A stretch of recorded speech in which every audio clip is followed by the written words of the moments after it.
Hello friends, in the previous video we have discussed Euclid's division algorithm. Now today we are going to discuss fundamental theorem of arithmetic. Now what is this fundamental theorem of arithmetic? It is the same thing that you already know, which is every composite number can be written as a product of its prime factors, and this representation is unique. So fundamental theorem of arithmetic says that any composite number can be written as the product of its prime factors. You know prime factorization. So when you do prime factorization, you'll get the factors and you will be able to express any composite number as the product of its prime factors. And this fundamental theorem of arithmetic says that this representation is unique apart from the order in which the prime factors occur. So you can just interchange the prime factors, no problem, but the representation or the prime factors and the powers are unique. That is what is meant by the fundamental theorem of arithmetic. Now this prime factorization we have already learned how to find out the HCF using prime factorization. So when we do the prime factorization method and list the prime factors, it is very easy to find the HCF as well as LCM in a single step. So let us see how. I have taken two numbers, say 360 and 756. First let us factorize these numbers. So when we factorize 360, prime factorization, so starting with the lowest prime number 2, so we get again 2, 90, again 2, 45.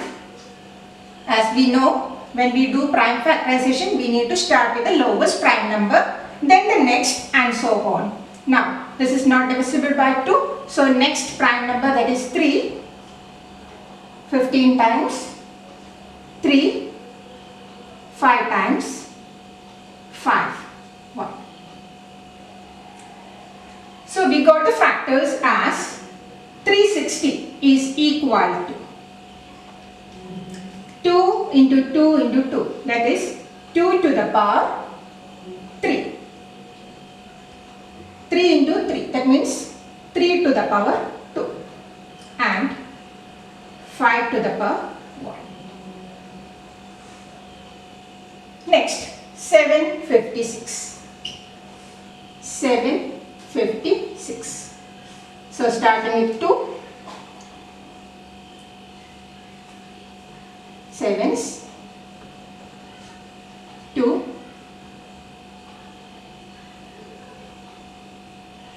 189, not divisible by 2, so next 3, 63, again by 3, get 21, again by 3, we get 7, and by 7 and we get 1.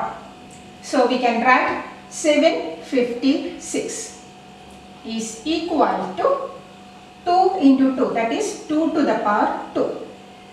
Into 3 into 3 into 3, that is 3 to the power 3 into 7. Now, after writing like this, we need to write this in a particular form. That means now 360 is equal to, here 2, 3 and 5 are there. But the second one, 2, 3 and 7 are there. So the 7 also I am including here, and any number to the power 0 is equal to 1. So I am writing this 360 as 2 to the power 3 into 3 to the power 2 into 5 to the power 1 into 7 to the power 0. So just I am writing that 7 to the power 0 there. because 7 is present in the second number as a prime factor. So any number to the power 0 is 1. Now 756. Actually that factor 5 is not present in the second one. So I am taking that 5 to the power 0 here for the second one. So 2 to the power 2 into 3 to the power 3 into, there is no prime factor as 5, but we will be able to write that 5 to the power 0 because 5 to the power 0 is 1 into 7 means 7 to the power 1. So when we have 2 or 3 numbers with us, composite numbers with us, after the process of prime factorization, just check which are the factors and take all the factors, and if a particular factor is not present in a number, then there you write that particular factor to the power 0 and include all these. Now, after writing like this,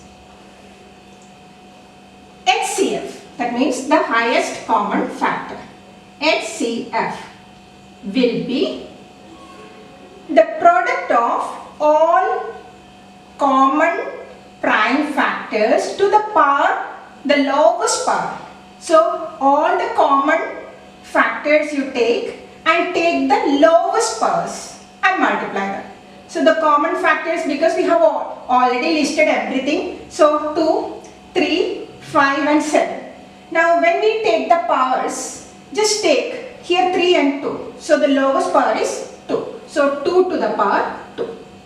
Second one, when we take for 3, the power here 2 and here 3. So lowest one is 2. So you can take 3 to the power 2. Again compare for 5. 5 to the power 1 and 5 to the power 0. So the lowest one is 5 to the power 0. So 5 to the power 0 only, which is 1. And here also, here 7 to the power 0 and here 7 to the power 1. So the lowest power is 0. So 7 to the power 0 only. Actually these both are 1 only. So remaining 2 to the power 2 into 3 to the power 2. So that means 4 multiplied by 9, which is equal to 36. Now, together we can find out the LCM also here. LCM equal to, instead of taking the lowest powers, we have to take the greatest or the biggest powers. So here 2 to the power 3 and 2 to the power 2. So the biggest one is 2 to the power 3. Then 3 to the power 2 and 3 to the power 3. So it is 3 to the power 3 into 5 to the power 1, 5 to the power 0. Biggest one is 5 to the power 1. So 5 to the power 1. Again 7 to the power 0, 7 to the power 1. The higher power is 1, that is 7 to the power 1. So if you multiply these numbers, that is 8 into 27 into 5 into 7. We will get it as 7560. Right, which is the LCM of the numbers. So together, that means after this prime factorization, within a single step we will be able to find the HCF as well as the LCM. Now just check what is the product of these numbers. That means what is 360 multiplied by 756? 360 multiplied by 756 is equal to, already we have taken the factors. So 2 to the power 3 into 2 to the power 2. So we have learnt how do we multiply these exponents. So it will be 2 to the power 3 plus 2, that is 5 into 3 to the power 2 into 3 to the power 3. Again 3 to the power, this add the exponents, so we will get it as 5 into 5 to the power 1 into 7 to the power 0 plus 1, that is 1. So product of the numbers is 2 to the power 5 into 3 to the power 5 into 5 into 7. Now what do we get if we multiply HCF and LCM? HCF multiplied by LCM. See, 2 to the power 2 into 2 to the power 3. Again 2 to the power 5 into 3 to the power 2 into 3 to the power 3. Again 3 to the power 5. Here 5 to the power 1, that is 5 into 7. See, compare this and this. So we get the product of the given numbers is same as that of the HCF multiplied by LCM. So if two numbers are with us, then the product of the numbers is always equal to their HCF multiplied by their LCM. And this is very useful. So if we take the numbers as A and B, then A multiplied by B is equal to HCF of A and B multiplied by LCM of A and B.